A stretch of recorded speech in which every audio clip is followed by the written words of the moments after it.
Salut à tous. Salut. Alors l'épisode de la dernière fois sur les impressions 3D qui ne sont pas des crash-tests vous a beaucoup plu. Des crash-tests. Des crash-tests. Moi, je fais des crash-tests, hein. Je vais être chez nous, C'est l'épisode du Dash Nord. Ça vous a beaucoup plu. Ça a un peu moins plu à YouTube, mais bon, c'est pas grave parce qu'aujourd'hui, on va réitérer l'expérience et avec quelque chose qui, je pense, avec Baptiste, on avait vu avant même de lancer la chaîne. Ouais, c'est clair. Ça fait très longtemps qu'on a envie d'imprimer en 3D un Eye Animatronics, comme je l'ai tapé dans Google. Il y avait une première version qui avait été faite il y a très longtemps, qui était assez rudimentaire. C'était les débuts de l'impression 3D et vraiment l'impression 3D est dégueulasse. Et là, le mec a réalimenté sa chaîne YouTube, il a réalimenté son blog et il a fait 3 modèles différents qui sont tous incroyables. Donc celui qu'on va faire ensemble aujourd'hui, c'est la version simplifiée pour les débutants. Mais en plus, c'est un sujet qui peut évoluer parce que si tu fais un animatronics d'œil, est-ce que tu peux pas faire un animatronics de bouche? Ça, on en reparlera en fin de vidéo. En tout cas, ce qui est sûr, c'est que cette animatronics d'œil de version simplifiée, elle est quand même super cool. C'est surtout qu'en fait, elle ne s'imprime que en 3D et il y a presque aucune pièce qui vienne de l'extérieur, si ce n'est les servomoteurs et un petit peu d'électronique. Bon, comme d'habitude, pour reproduire ça chez vous, vous avez tous les liens en description. En plus, avec n'importe quelle imprimante, ça devrait fonctionner parce qu'on peut vous le dire, les pièces sont faciles à imprimer. Mais bon, vous aimez bien voir comment elles sont imprimées, donc let's go timelapse.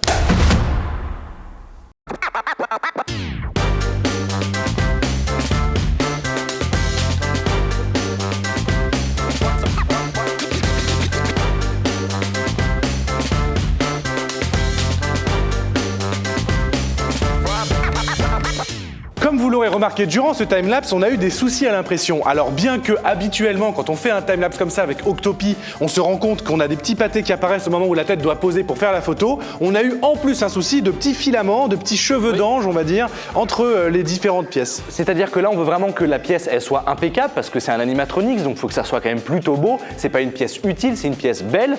Et donc, on a relancé une impression sans timelapse en se disant... Le pâté, il n'y a plus de problème, il n'y a pas de timelapse. Eh ben, on n'avait plus de pâté, mais par contre, on avait encore des problèmes de petits cheveux. Exactement. Donc en plus, là, on a utilisé un PLA qu'on connaît bien, qui ne créait pas ce problème-là. Oui. Et là, on a commencé à se poser sérieusement des questions sur la calibration de notre Prusa. Et on s'est dit, bon, alors on va refaire une calibration, mais c'est peut-être pas ça parce que c'est étonnant, ça n'a pas l'air vraiment très lié. Et en fait, on a trouvé le problème après la calibration. Parce que la calibration n'a rien fait, et bien c'était tout simplement la tête. Alors, la buse d'impression. La buse 0,4 mm E3D V6 d'impression, tout à fait. Exactement. On savait qu'elle était un petit peu vieille, et là, elle est clairement défoncée. Oui, totalement, parce qu'elle a subi divers débouchages en plus au chalumeau, etc. Parce qu'il y avait des particules coincées à l'intérieur. Mais on ne pensait pas qu'à ce point-là, en un an, on allait détruire cette tête de cette façon parce que ça se voit pas, c'est minuscule, c'est un tout petit trou de 0,4 mm comme vous pouvez voir là. Il fait 0,8. Mais voilà, si je vous mets la buse neuve à côté, la E3D V6, vous allez vite comprendre quand même qu'il y a un trou qui est plus gros que l'autre et qu'il y a quelque chose qui va pas du tout. Ouais, et en plus la Prusa, faut le dire, elle marche presque tous les jours dans l'atelier, presque au moins 5 à 6 heures par jour. Donc elle a eu vraiment un an et demi d'usage intensif. Ouais, elle a eu un bon 420-450 jours d'utilisation. Ouais. Alors on a réfléchi à se dire est-ce qu'on prend une tête un petit peu plus solide en acier trempé, etc. Le Nozzle X par exemple, super tête, attention, utilisé par CNC Kitchen sur toutes ses impressions. Exactement, et ça on fera un épisode à part sur cette tête-là. Pour l'instant, on repart sur une buse classique. Et évidemment, une fois que tout a été changé, on a imprimé les paupières et là les gars, imprimé en 0,07 mm d'épaisseur de couche, laissez-moi vous dire que c'est une petite merveille. Ah oui, c'est magnifique. On voit de toute façon sur le timelapse qu'il n'y a pas de petits fils entre les différentes pièces comparé au timelapse d'avant. Ouais. Donc là, on voit, c'est sûr, c'était la buse. Ouais, et alors par contre, petit défaut sur le filament 3D Online qu'on a utilisé, qu'on adore, hein, c'est un filament premium, il est quand même très sensible aux variations de température. Ça le fait aussi sur le Prusa de Prusa qui est aussi un filament premium. Et comme vous pouvez le voir, c'est pas un défaut d'impression, hein, ces différences de couleurs, c'est vraiment juste la couleur qui change. Et si on regarde de près, les couches sont parfaitement lisses, il n'y a aucun wobbling, il n'y a rien de spécifique, c'est juste la température de couleur qui change. On remarque clairement, je pense, que la partie où c'est parfaitement lisse et parfaitement uni, je pense que c'est tout simplement quand on est parti de l'atelier qu'on a fermé la porte et qu'il n'y avait plus de courant d'air dans l'atelier. Ça reste très beau. On est parti pour le montage? On est parti pour le montage. Je pense que ça va être un petit peu laborieux. Oui, mais c'est des vis M3, c'est accessible à tout le monde. Oui, mais il va y avoir des servomoteurs, il va falloir tout calibrer. Ça va être compliqué. On va suivre la vidéo du tuto qui est disponible sur le site du créateur. Et c'est parti.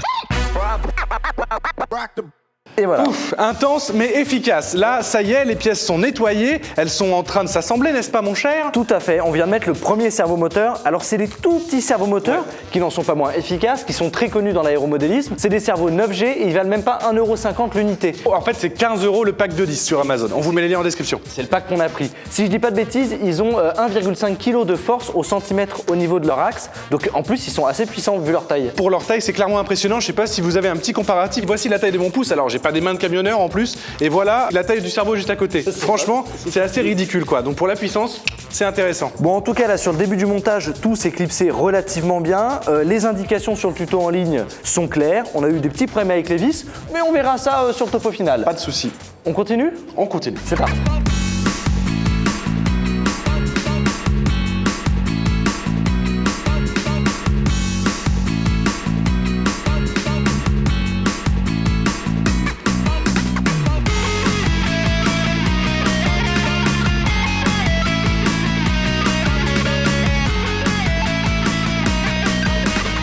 Ok, donc jusqu'ici le montage il se passe bien, les instructions sont claires, c'est même assez ludique, je trouve qu'on commence vraiment à s'apercevoir des mécanismes et des mouvements qui vont être en place. Par contre au niveau des vis, il y a clairement un truc qui va pas.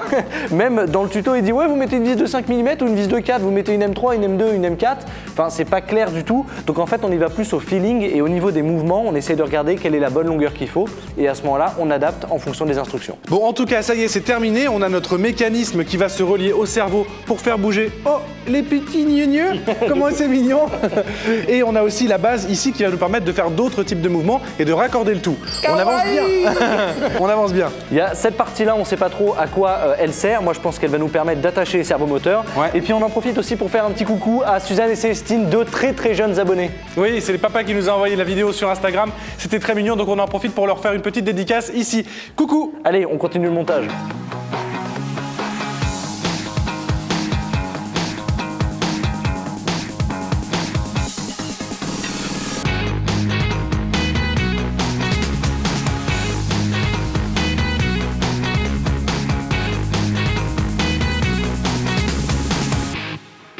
Bon bah ça nous aura pris une petite heure je dirais, enfin une petite heure, Non. 1 heure en moyenne. Oui, ça vous prendra, vous, 1 heure si vous connaissez, si vous savez plus ou moins ce que vous faites. Nous, ça nous a pris 2 heures en vrai parce qu'on doit filmer en même temps. Donc forcément, bah, on a des prises à refaire, on a des choses comme ça. Mais oui, c'est vrai que c'est assez rapide en définitive. D'ailleurs, tu dis que les yeux sont montés. Non, il n'y a pas encore les globes oculaires. Oui, c'est ce que je voulais dire, il manque le montage des globes oculaires. Voilà. Aussi le tuto en fait vidéo il se dégrade un peu dans le temps, c'est-à-dire qu'à la fin il oublie d'indiquer comment fixer le bloc de cerveau au bloc mécanique. C'est pas très complexe, hein. Non, Mais bien bon. sûr, mais il y a aussi toute la partie électronique qu'on retrouve après sur l'instructable. Ouais. De toute façon, vous avez tous les liens en description, vous pourrez aller checker par vous-même.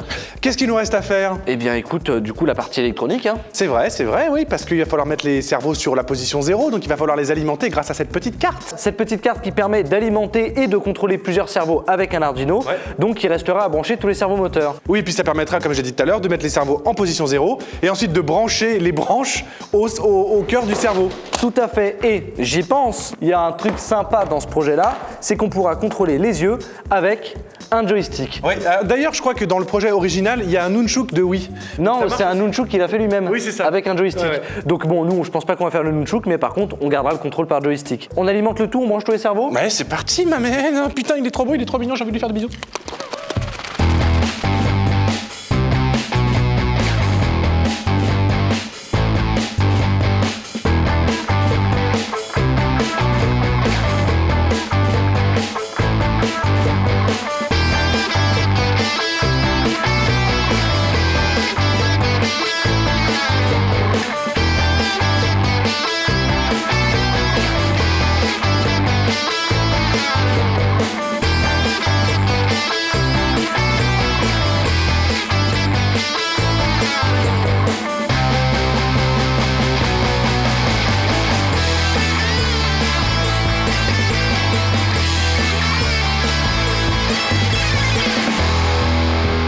C'est est magnifique, j'ai l'impression d'être dans les studios Disney, c'est incroyable, c'est trop bien. Sachant que là en plus on a le modèle simplifié qui ne fait que s'imprimer en 3D avec des servomoteurs. Oui, mais alors par contre à l'œil, on dirait presque que c'est organique. Ah oui, je veux dire, même si c'est un robot, tu vois les petits trucs bouger, t'as l'impression qu'il y a vraiment quelqu'un qui te regarde, c'est perturbant. On n'est pas encore dans l'Uncanny Valley, mais on n'est pas loin. Il reste encore les globes oculaires à peindre pour vraiment donner un aspect de réalisme à l'intérieur des yeux, et là ça sera vraiment incroyable.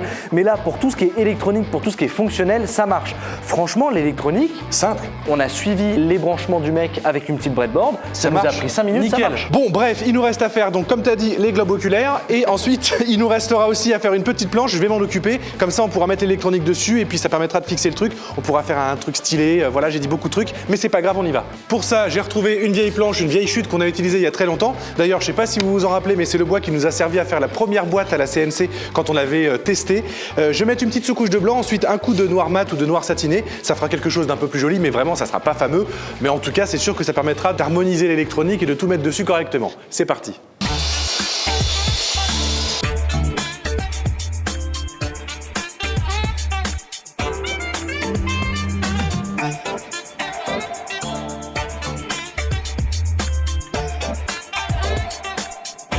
Waouh!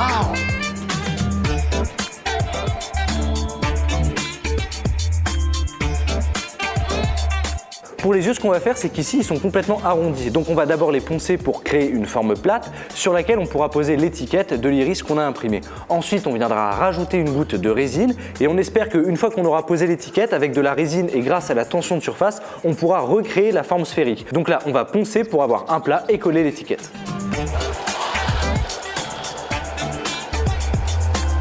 C'est bon ou pas?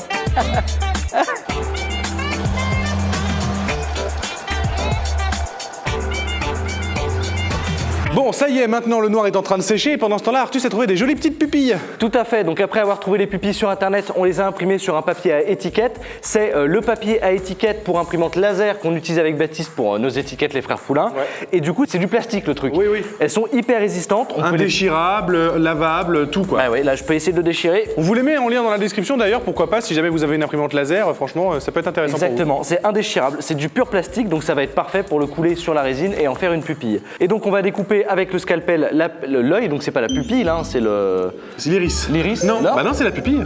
Non, la pupille c'est le noir. Non, l'iris c'est le noir, la pupille c'est la couleur. Bah la pupille et l'iris, donc l'œil. Bah non, l'œil c'est le blanc aussi. Ah ouais, non mais du coup la pupille et l'iris c'est un nom? Je sais plus. Oui? Oui, dis-moi. La pupille c'est noir et l'iris c'est la couleur. T'es qui pour arriver en plein milieu d'une vidéo et tout casser comme ça? Bah vas-y, passe devant la caméra, viens dire les choses en direct. Assume! Donc maintenant avec le bistouri, le scalpel, peu importe comment vous l'appelez, c'est bien un bistouri, un scalpel, c'est la même chose. Hein. Non, c'est pas exactement la même chose non plus. Ah, le bistouri c'est chirurgical. Ah oui, et le scalpel aussi, mais sauf que ça n'a pas la même forme au bout, je crois. Ah, bah dites-le nous en commentaire. Vous, on va pouvoir découper donc l'étiquette en rond, hein, c'est mieux pour une pupille. Donc c'est la pupille et l'iris, évidemment. Donc ensuite on viendra le placer sur l'œil et couler la résine. Oui, et on fera le tout, ça sera tout lisse, tout beau, et ça ressemblera à un œil bien gluant. Oui. D'ailleurs on fera un petit point sur la résine parce que finalement on a réfléchi, on va pas faire ce qu'on voulait faire. Est-ce qu'on n'en parlerait pas sur Twitch à 20h? Ah si, on en parlerait. Est-ce qu'on n'aurait pas ouvert une chaîne Twitch et qu'on se retrouve tous les mercredis à 20h sur Twitch en direct pour pouvoir débriefer tout ce qu'on a fait là et que vous puissiez nous poser vos questions en direct pour voir un peu comment est ce mécanisme et le voir vraiment. On sera en direct avec Will Smith. Non, on sera juste en direct avec nous et vous en fait. Donc rendez-vous sur Twitch, n'oubliez pas, le lien apparaît juste là en info ou dans la description. N'oubliez pas, ce soir 20h. Je m'attaque au découpage.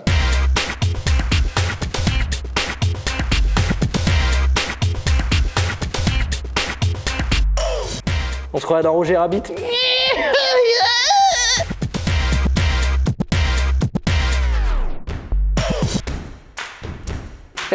Bien, bon, maintenant, une fois qu'on a fait ça, il va quand même falloir lui donner un aspect glossy, un peu comme ton œil, parce que si je le regarde bien, on dirait une grosse goutte d'eau avec 2 taches marron. Mon œil, quoi. Et du coup, pour faire ça, pour imiter ça, on va tout tremper dans la résine, ce qui va nous donner un aspect totalement uniforme, un peu qu'on aura envie de manger. Un peu brillant, voilà. Tout lisse, etc. À la base, on vous avait dit qu'on ne poserait que l'étiquette sur le dessus et qu'on viendrait déposer une goutte de résine et qu'avec la tension de surface, on espérait recréer un globe. Mais finalement, on pense que c'est plus plus joli si ça coule partout et qu'on a vraiment quelque chose de très uniforme comme un vrai œil. En fait. Autant tout couler, on sera moins chier, sans être vulgaire, enfin en étant vulgaire justement, et ça sera très bien comme ça. Ok, on a un petit gobelet en plastique, quelque chose comme ça. Il me semblait qu'on en avait acheté. Bah voilà, fort bien. Écoute, on fait un petit mélange rapide et on coule ça sur l'œil. Est-ce qu'on partirait pas sur une petite séquence musique? Bah allez, pourquoi pas. Allez, c'est parti. C'est toujours pas la séquence musique là? Non. Attends, mais putain, je peux te dire c'est dur. Hein. Vas-y, continue. Oh, bah, je peux continuer comme ça pendant des heures. Hein. Je suis recordman du monde de secouage en V de résine époxy. Ça chauffe là.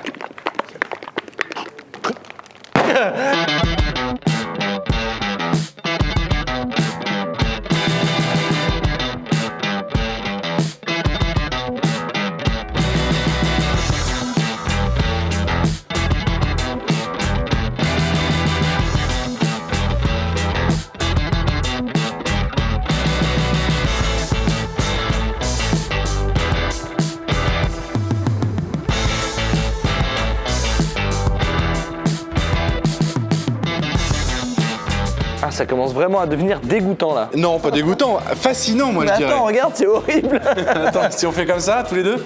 Ah, j'ai l'impression que tu sors ton œil de ton globe. Bon, on va les installer. Bon, déjà, la bonne nouvelle, c'est que franchement, ça marche trop bien, quoi. Ouais, on dirait vraiment un œil. On aurait peut-être pu mettre des petits fils de soie rouge pour faire des petits vaisseaux sanguins, mais déjà là, on est sur un level. Écoute, on a juste imprimé une étiquette et on a trempé de la résine et il y a quand même un assez bon réalisme. je Oui, trouve. totalement. Alors maintenant, par contre, au fond, on a des petites coulures de résine qui ont séché, donc il va falloir les araser, les couper pour aplanir le fond de l'œil. Ouais, on va juste couper les couleurs quoi. Ouais, c'est ça. Donc on prend le scalpel. Ouais. Ah oui, puis la résine vraiment, elle tient pas bien au PLA. Hein. C'est pas la spécialité de la résine époxy. Mais on s'en fiche parce qu'avec la forme, de toute façon, ça fait comme un moule. Oui, puis c'est pas une résine pour coller, c'est une résine pour mouler.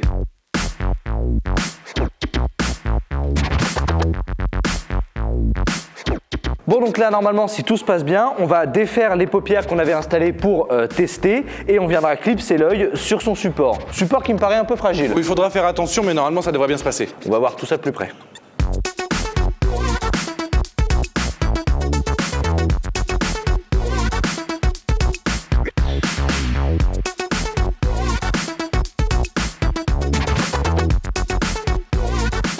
Ok, bon bah il s'est passé ce qu'on craignait avec Baptiste lors de l'installation des globes. Exactement, c'est-à-dire que l'œil gauche ou droit, en fonction de l'endroit où vous vous situez, eh bien au niveau de la croche, a cassé au niveau de l'ailette. Donc c'est pas très grave, mais on a un œil qui est bien fixé et l'autre qui est un petit peu mobile. Donc comme on avait imprimé des pièces de rechange, on pourra la remplacer.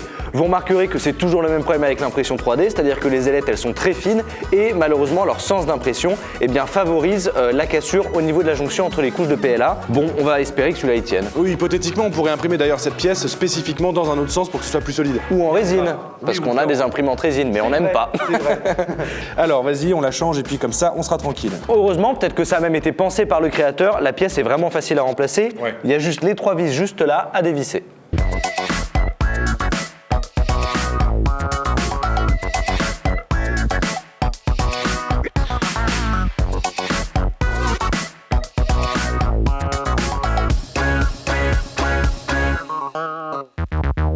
Donc ça y est, les yeux sont clipsés. Ouais, avec les paupières dessus qui sont vissées. Maintenant, les paupières ne sont pas reliées au cervomoteur, donc il va falloir les relier. Mais ça, vous l'avez déjà vu, on l'a fait tout à l'heure.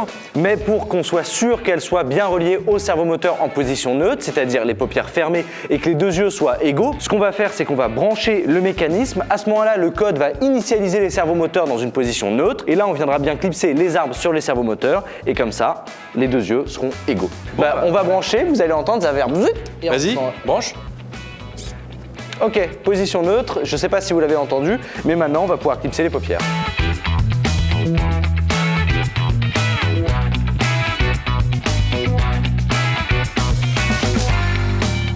C'est bon, c'est posé. Mais elles sont paupières fermées, donc on peut pas trop voir encore le résultat. Alors c'était pas aussi simple que ça nous a demandé quelques petits ajustements et là elles sont à peu près égales, Ouais. ça nous suffit largement, ça marche. Ouais, il a un tout petit côté foncé, parce qu'il a un œil qui ouvre un petit peu moins en bas. Est-ce qu'on est symétrique? Non mais Regarde. c'est bien, ça donne du réalisme. Regarde, si tu me mets symétrique là, ah bah tu remarqueras que le corps humain n'est pas symétrique. Totalement. Donc l'animatronique n'a pas besoin d'être symétrique. Bon, je vais récupérer la planche maintenant qui doit être sèche. Il n'y a plus qu'à mettre les petits composants dessus pour faire un truc super stylax. Ensuite, on part sur une séquence musique et puis on se revoit pour faire fonctionner ce truc incroyable. C'est trop bien. J'ai hâte. Listen.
comme toujours, le vinyle, ça rajoute la petite touche en plus. Les finitions sont nickel, j'ai hâte de vous montrer comment ça marche. Retrouvez-nous sur Twitch à 20h, on a lancé une chaîne Twitch, il faut que vous vous abonniez, il faut que vous veniez nous voir. Retrouvez-nous à 20h pour pouvoir nous poser des questions en live à 20h ce soir sur Twitch. Sur Twitch. Et on pourra le faire fonctionner en direct puisque c'est Twitch, on sera en live. Donc le rendu là pour nous il est final. On a fait exprès de laisser tous les câbles apparents parce qu'on pense que c'est quelque chose qui est ludique. On voit tout le fonctionnement de l'animatronics. Donc laisser les câbles sur la breadboard, à la fois c'est joli et en plus je trouve ça plutôt cool. Puisqu'on voit tous les mécanismes. Totalement. Concernant l'impression 3D, honnêtement on n'a eu aucun problème majeur. Franchement ça fonctionne bien. On a quand même relevé un gros défaut, c'est au niveau du servomoteur juste là, il ne rentre pas bien embuté. Et pourtant on a les bons servomoteurs. Ouais, mais rien de grave, rien d'irrémédiable, c'est comme d'habitude en DIY, on peut juste ajuster quelques petites choses à sa sauce, mais de toute façon, vous pourrez voir ça en détail en direct tout à l'heure. Bon, il va être temps quand même de faire marcher cette animatronics, de voir un petit peu ses yeux bouger en temps réel. On voulait évidemment vous remercier de suivre la chaîne, d'être de plus en plus nombreux. N'hésitez pas, si vous êtes nouveau, à vous abonner, à mettre la notification, la petite cloche, partager, liker, nous retrouver sur Instagram, sur Facebook, sur Twitter et sur Twitch. T'as oublié quand même de remercier les tipeurs parce qu'ils sont pas nombreux, mais ils sont là. Évidemment. Et ils nous aident, et c'est grâce à eux qu'on paye le loyer ici, presque. Merci les tipeurs. N'oubliez pas d'être tous bienveillants les uns envers les autres. On vous embrasse. À la prochaine. Ciao. Rendez-vous sur Twitch, juste après ça.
Et maintenant qu'ils sont fermés, eh bien il n'y a plus qu'à faire quoi?